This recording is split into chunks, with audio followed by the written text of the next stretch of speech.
E se a casa cair, deixa que caia. No meio da polêmica envolvendo maquiagem e a cantora Ana Castela, um novo nome entrou na história nesta quarta-feira.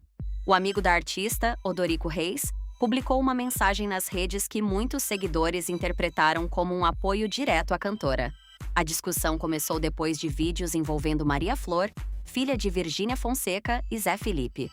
Desde então, o assunto tomou conta da internet. Na publicação, Odorico destacou várias conquistas da cantora. Lembrou que ela já foi embaixadora da Festa do Peão de Barretos, participou de novela, cantou o hino na National Football League e ainda foi indicada e premiada no Grammy Latino.